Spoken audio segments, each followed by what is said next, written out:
Shalom and welcome to Mitzvah Torah. This year is entitled The Contrast Between the 4 Fast Days, the Rabbinic Fast Days, and Taanit Esther. So we just finished Yevasar B'Tammuz, then the 3 weeks, Tisha B'Av, Baruch Hashem, happier times, B'Yetz Hashem, be the end of the cycle of mourning for all these sad events in Jewish history. We'll have a moed celebration speedily in our days, but let's just take a look at the difference between the 4 rabbinic fast days and Taanit Esther. You have Yevasar B'Tammuz, Tisha B'Av, Asar B'Tevet, Tzom Gedaliah. They all revolve around the Mikdash in different ways, mourning for the destruction of the Mikdash. And then you have Taanit Esther. The poskim say that only on Tisha B'Av is 24 hours. Only on Tisha B'Av you have all 5 restrictions, Inuyim.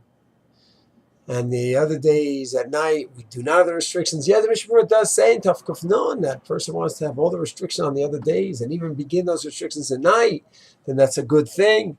And Rosh Hashanah says to have a wedding at night on the other fast days is not appropriate either. Tisha B'Av, of course, it's Asur. Yevasar B'Tammuz is already beginning of the 3 weeks, but even Asar B'Tevet Tzom Gedaliah, not nice to have a wedding on that day. Technically, the fast didn't begin, but it's a sad time. Yet, he writes, another poskim also, right, that Taanit Esther, you want to have a wedding the night before Taanit Esther? Fine. Is it a sad day? What is it? So it's not over the Mikdash, not for the destruction of the Mikdash in any way, and it's not a sad day. It's a most unique fast day in certain ways.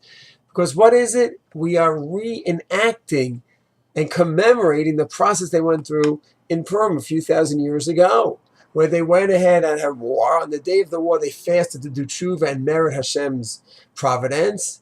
They were victorious in the war, and then they celebrated. So we go ahead and we reenact that. We have the fast and commemorate the Taanit of Esther. It's really Esther's fast that she did. It was in Pesach. This is the fast of the war.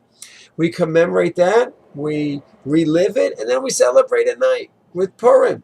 And therefore, it's not really a sad day because there's no Avelut, there's no Mikdash that we're mourning. That's not what Taanit Esther is about. So it turns out they have Yom Kippur, the biblical Dorite today, of course. Then you have the 4 rabbinic days that are for the Avelut of the Mikdash, where those are sad days, and even the night before sad.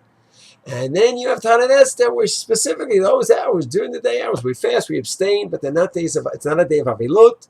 It's a day of tshuva, because every time you have a fast, it's a day of tshuva and introspection. But in no way is it similar to the other days. And therefore, Shlomo says, and now you can have a wedding. Because not like, oh my gosh, you're going to be available the next morning, you're having a wedding. And no, it's not that. It's a different day whatsoever.